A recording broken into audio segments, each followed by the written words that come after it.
Imagine if the offside only happened when the attacker was 100% ahead of the last defender. Will this change put an end to the VAR controversies? And how can this transform attack and defense strategies? Find out everything about this controversial proposal and its possible consequences in our video today. Don't miss it. Click play and embark on this discussion that could change the future of football. The proposal to change the offside rule, defended by Arsene Wenger, suggests that a player will only be considered offside if his entire body is in front of the last defender. Currently, the rule states that a player is offside if any part of his body, which can legally play the ball, is in front of the second-to-last opponent at the time the ball is passed to him. Wenger's proposal would eliminate the same line as an offside criterion, simplifying referees' decisions and potentially increasing the number of goals in football, as it would be more difficult for attackers to be in an offside position. This change aims to make the game more dynamic and exciting, encouraging offensive plays and reducing the controversy surrounding offside decisions.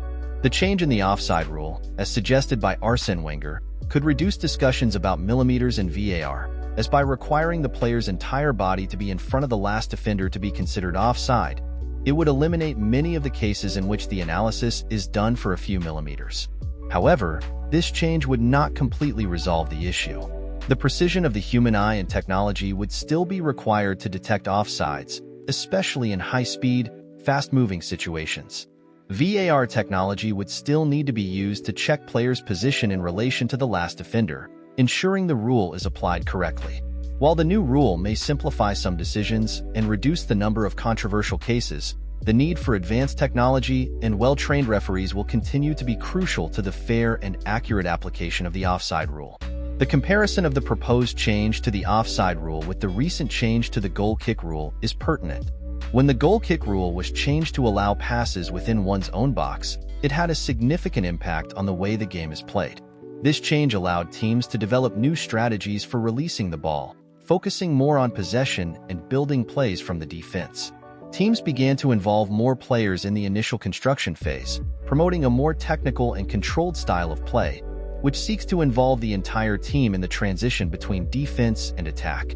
In a similar way, Wenger's offside proposal could revolutionize the dynamics of football. By allowing only the entire body in front of the last defender to constitute offside, attackers would have more freedom to move, encouraging bolder and more creative plays. This would potentially increase the number of goals and the flow of matches, making them more exciting for spectators. Furthermore, as occurred with the goal kick rule, teams and coaches would be challenged to develop new offensive and defensive tactics, adapting to a scenario where positioning and the offside line would have a clearer interpretation and less subject to millimetric controversies. The new offside rule would give a significant advantage to attackers, making it more difficult for defenders to mark quick and skilled attackers. With the change, attackers could position themselves further forward, knowing that only if their entire body is in front of the last defender would they be considered offside. This would allow them to make better use of their speed and agility to escape marking and create more scoring opportunities. On the other hand, defenders would have to adapt to this new reality, possibly changing their offside line and marking strategies.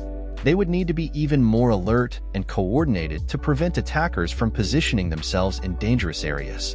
This change could result in more offensive football, with more dynamic and exciting matches, as attackers would have more freedom to explore spaces and defenders would be challenged to improve their ability to anticipate and read the game.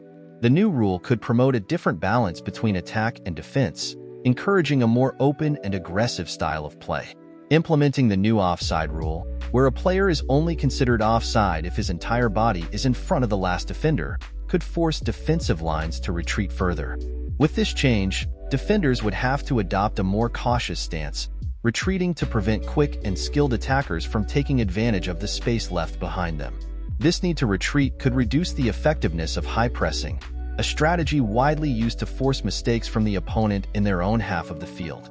Additionally, the compression of teams could also be changed. Teams that traditionally maintain a high and compact defense, pressing the opponent from the ball, would have to adjust their tactics.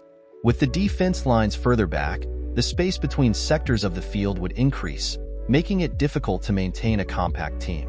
This could open up new possibilities for the opponent to explore spaces in midfield, requiring tactical adaptations both defensively and offensively. Coaches and players would have to find a new balance to maintain team cohesion and avoid vulnerabilities, creating a scenario where strategy and tactics would become even more crucial to success in football. The change to the offside rule, making a player only offside if his entire body is in front of the last defender, could result in a more spaced out and less dynamic game. With the defense lines forced to retreat to prevent fast attackers from exploiting the new margin of safety, the field would become more extended, creating greater distances between players and sectors of the team. This could reduce the intensity of high pressures, which are key strategies for many teams when forcing the opponent to make mistakes and recover the ball quickly. This change in the dynamics of the game would directly influence defense and attack strategies. Defensively, teams would have to adopt a more conservative stance, retreating their lines to protect the area against attackers who would try to exploit the spaces left free. This would reduce the team's compactness, making it more difficult to maintain defensive cohesion and coordinated pressure on the opponent's field. Offensively, the attackers could benefit from the extra space, but this could also lead to a less fluid and fragmented game, with more long balls and attempted counterattacks rather than patient, controlled buildup of plays. The result would be a significant change in the nature of defense and attack strategies, with teams needing to reinvent their tactical approaches to adapt to the new scenario. Quick transitions and the ability to explore large areas of the field would become even more vital, changing the way football is played and perceived by both players and spectators. Tactical innovation and flexibility would become essential to success, while the dynamics of the game could become less intense and more strategic. The discussion surrounding the proposed change to the offside rule is more focused on the use of VAR and the precision of the lines than on the possible tactical and strategic changes that the new rule could bring. Currently, a large proportion of the controversies in football matches involve offside decisions decided by the smallest of margins, with VAR often being called upon to analyze millimeters of difference. This obsession with the precision of offside lines has led to intense debates about the fairness and clarity of decisions, diverting attention from other important implications of the rule. However, the potential change to considering a player offside only if his entire body is in front of the last defender could have profound tactical and strategic implications that deserve more attention. This change could force a complete re-evaluation of game strategies, both defensive and offensive. Defenders would have to adjust their positioning and approach, possibly dropping back further to avoid being caught off guard, which would impact the high pressure and compactness of teams. At the same time, attackers could take advantage of greater room for maneuver, exploring larger spaces and creating more scoring opportunities. Therefore, while technological precision and VAR lines are crucial aspects, it is equally important to consider how this change to the offside rule could transform the game of football itself. The introduction of this new rule would not only alleviate some of the mileage controversies, but it would also revolutionize the tactics and strategies used by teams on the field, potentially leading to a more open and dynamic style of play. Hey guys who are coming to the channel, if you've made it this far, it means you're enjoying the video and it doesn't hurt to subscribe and leave a like. This makes my work a lot stronger. That's it, thank you.